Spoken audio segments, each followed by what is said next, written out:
राधे राधे भक्त जनों, आज आप सभी श्रवण करेंगे सावन महीना का मंगलवार का पावन प्रदोष व्रत का था। जो लोग मंगलवार का व्रत रखते हैं और उनकी कथा सुनते हैं, हनुमान जी उनकी मंगल करते हैं, मंगल देव भी उनकी मंगल करते हैं। राधे राधे भक्त जनों, आज आप सुनेंगे मंगलवार की हनुमान जी की व्रत कथा और हनुमान जी की पूजा विधि। संतान धर्म में मंगलवार के दिन हनुमान जी की पूजा करने का विधान है। इस दिन हनुमान जी की पूजा करने से व्याकृतों को बल बुद्धि और विद्या की प्राप्ति होती है। इस दिन व्रत उपवास करने से कुंडली में सूर्य मौजूद होता है। ज्योतिषी हमेशा सूर्य को मजबूत करने के लिए मंगलवार के दिन हनुमान जी की पूजा करने की सलाह दी जाती है। साथ ही उपवास करने का भी विधान है। इसे व्याकृत के जीवन में सुख समृद्धि और मंगल का आगमन होता है। इस दिन पूजा के दौरान मंगलवार की कथा श्रवण और पाठ किया जाता है। आइए मंगलवार की व्रत कथा और पूजा विधि जानते हैं। पौराणिक कथा के अनुसार प्राचीन काल में एक ब्राह्मण चंपित रहते थे, जिनकी कोई संतान नहीं थी। इसके लिए ब्राह्मणी मंगलवार व्रत किया करती थी। हर मंगलवार को हनुमान जी को भोग लगाने के बाद ही वो खाती थी। एक मंगलवार को वो किसी कारणवश हनुमान जी को भोग नहीं लगा सकी। इससे वो काफी दुखी हो गई। तब ब्राह्मणी ने प्रतिज्ञा की कि वो अगले मंगलवार को हनुमान जी को भोग लगाने के बाद ही वो भोजन ग्रहण करेगी। ब्राह्मणी ने भूखे प्यासे 6 दिन किसी तरह गुजारे, लेकिन 7वें दिन वो मूर्छित होकर गिर पड़ी। तब हनुमान जी ने प्रकट होकर ब्राह्मणी को पुत्र रत्न दिया। जब ब्राह्मण को इस बात की जानकारी हुई तो उसने बालक को अपना पुत्र मानने से इनकार कर दिया और उसका वध करने की ठान लिया। हालांकि ब्राह्मण ने इसमें सफल नहीं पाया। तब हनुमान जी ने सपने में आकर उन्हें गाता कराया कि मंगलिया तुम्हारा पुत्र है। इसके बाद ब्राह्मण ने हनुमान जी से क्षमा याचना की। कालांतर से इस व्रत को करने का विधान है।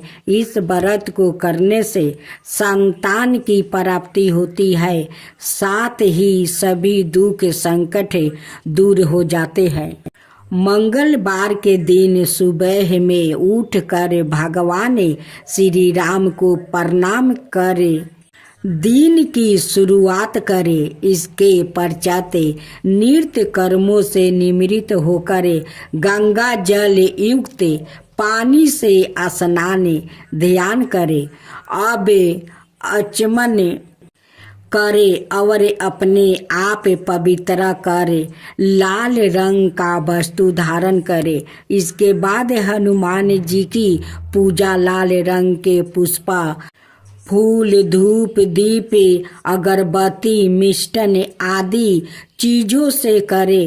पूजा के दौरान हनुमान चालीसा का पाठ, सुंदरकांड और मंगलवार की कथा का पाठ जरूर करे। अंत में आरती अर्चना करे।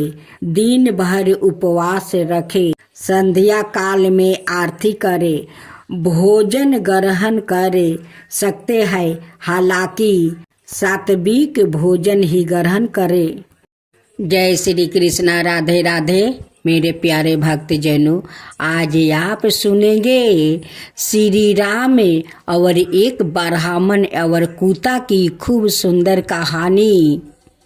रामचंद्र जी वनवास के बाद अयोध्या लौटे तो खूब धाम धूम से उनका राज तिलक हुआ।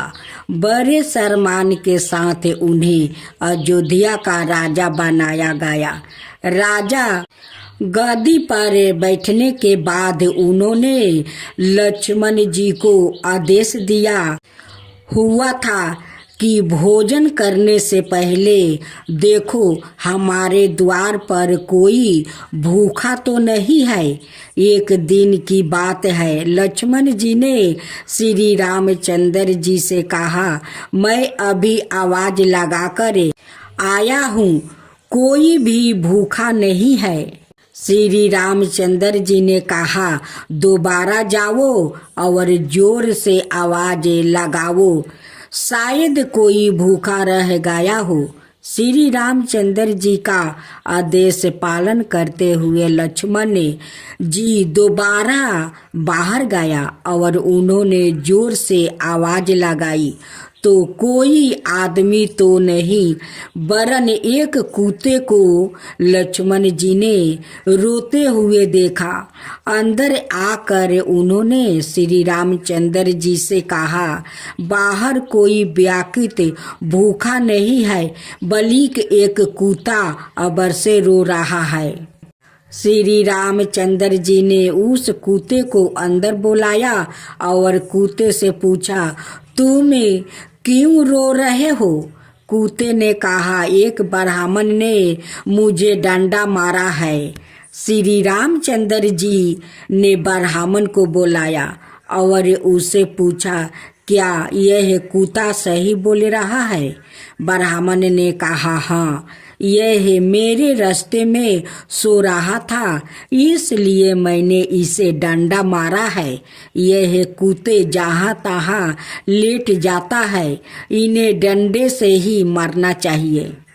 श्री रामचंद्र जी समझ गए कि ब्राह्मण की ही गलती है, परंतु ब्राह्मण को क्या कहे, सो उन्होंने कुत्ता को पूछा, ब्राह्मण ने तुम्हें डंडा मारा तो तुम क्या चाहते हो? कुत्ते ने कहा, भगवान, इसे माथा सीधे बना दीजिए। कुत्ते की बात सुनकर भगवान मुस्कुरा दिया और मुस्कुराते हुए कुत्ते से पूछा, इस ब्राह्मण ने तुम्हें डंडा मारा, बदले में तुम इन्हें माठ धीष्ट बनाना चाहते हो। माठ ढीस बनाने से इनकी बहुत सेवा होगी, काफी चल बन जाएंगे, इससे तुम्हारा क्या फायदा होगा? कुत्ता बोला, मैं भी माठ धीस था, मुझसे कुछ गलत काम हुआ, आज मैं कुत्ते की योनि में हूँ और लोग के डंडे खा रहा हूँ। यह भी माठ धीस बनेगा, फिर कुत्ते की योनि में जाएगा, फिर लोगों के डंडा खाएगा तो इसकी साजा पूरी हो जाएगी। राधे राधे भक्तजनों, आज आप सुनेंगे भगवान हनुमान जी की रोचक कथाएं। भगवान हनुमान जी की कुछ कथाओं के बारे में जानेंगे। कहानी कहने की काल संस्कृतियों और धर्म से परे है। देवताओं और पुरुषों के वीर कर्मों के बारे में बताते हुए प्राचीन काल से खिस्से और गीत लिखे जाते हैं। भगवान हनुमान कोई अपबद नहीं है। हिंदू पौराणिक कथाओं में उनके द्वारा अपने जीवन काल में प्रदर्शित किए गया साहस, शक्ति और भक्ति के बारे में बोलने वाली विभिन्न कहानियों का वर्णन और गुण है। कुछ महाकवियों में उनका कारनामों के बारे में बात करते हैं और अन्य हमें इनके जीवन की वैकल्पिक कहानियों देते हैं। पहले भी हनुमान जी बचपन में शरारती थे और कभी कभी जंगलों में तपस्या करने वाले ऋषियों को चिढ़ाते थे हरकतों को आसानियां पाकर, लेकिन यह महसूस करते हुए कि हनुमान एक बच्चे थे, ऋषियों ने उन्हें एक हल्का श्राप दिया, जिसके कारण वो अपनी क्षमता शक्तियों को याद नहीं कर पा रहे थे, जब तक कि कोई अन्याय व्याकृत उन्हें याद न दिलाए कि सिकंदा कांड और सुंदर कांड में शराप पर प्रकाश डाला गया है। जब जमावत ने हनुमान को उनकी क्षमताओं की याद दिलाई और उन्हें सीता को खोजने के लिए प्रोत्साहित किया। भगवान हनुमान जी और भगवान भीम दोनों भाई थे। हनुमान जी को भीम का भाई भी माना जाता है, क्योंकि उनके एक ही पिता बाहु थे।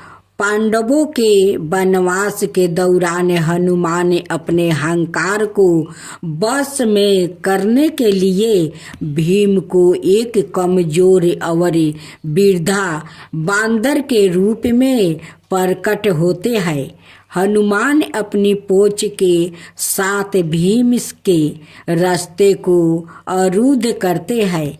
अपनी बचपन से अनजाने भीम ने उसे रास्ते से हट जाने के लिए कहा। हनुमान मना कर देते हैं। फिर भीम पूंछ को खुद हिलाने की कोशिश करता है, लेकिन वो अपनी बड़ी ताकत से महजूद असमर्थ होता है, यह महसूस करते हुए कि वो कोई साधारण बांदर नहीं है। भीम आत्मसमर्पण कर देते हैं। रामायण में हनुमान जी की भूख के बारे में एक जिज्ञासु कहानी हमें दिखाई गई है। एक बार सीता के वनवास के दौरान हनुमान पुजारी वाल्मीकि की कुटिया में उनसे मिलने गया। उन्हें देखकर सीता खुशी से झूम उठी और उन्होंने हनुमान के लिए कई भोजन बनाया। उसने उसकी सेवा करना जारी रखा, लेकिन जल्दी ही थकावट के कागर पर थी। निराश में उसने भगवान राम से प्रार्थना की, जिन्होंने उसे हनुमान को परोसे जाने वाले भोजन में एक तुलसी का पाता जोड़ने की सलाह दी। चौकी तुलसी भगवान राम को अर्पित की जाती है और हनुमान राम के प्रबल अनुयायी थे। उनकी भूख अत्यंत कम हो गई और वो दीर्पित हो गया। हनुमान जी का एक पुत्र भी था, जिसका नाम मकरध्वज था। मकरध्वज के जन्म की कहानी काफी दिलचस्प है। जब हनुमान लंका जाने के बाद समुद्र के ऊपर वापस उड़ रहे थे, तब उन्हें बहुत पसीना आ रहा था। उसके पसीने की एक बूंद पानी में गिर गया और एक मगरमच्छ मछली ने उसे निगल लिया। इस तरह मकरध्वज की कल्पना की गई थी। हनुमान अपनी बांदर सेना के साथ गुफा के प्रवेश द्वार के पहरादार थे, जहां वैष्णो देवी गुफा से बाहर आने से पहले 9 महीने तक ध्यान कर रही थी। बाण गंगा नामक एक धारा है। बाण का शब्द अर्थ है एक तीर, जहां देवी ने अपने तीर का इस्तेमाल पहाड़ी पानी के एक धारा निकालने के लिए किया। जब वो प्यासा हो गया तो हनुमान की प्यास बुझाने के लिए वैष्णव देवी ने उनसे भैरवनाथ को अपने पास छोड़ने के लिए कहने से पहले हनुमान ने भी भैरवनाथ से युद्ध किया। राम की मृत्यु नहीं होगी, क्योंकि हनुमान यम मृत्यु के देवता को राम पर दावा करने के लिए अयोध्या में प्रवेश नहीं करने देंगे। हनुमान का ध्यान हटाने के लिए राम ने फर्श में एक दरार के माध्यम से अपनी अंगूठी गिरा दिया और हनुमान से उसे आपस लेने के लिए कहा। रास्ते में हनुमान नागों की भूमि पर पहुँचे और राम की अंगूठी की खोज के लिए अपने राजा की सहायता मांगी।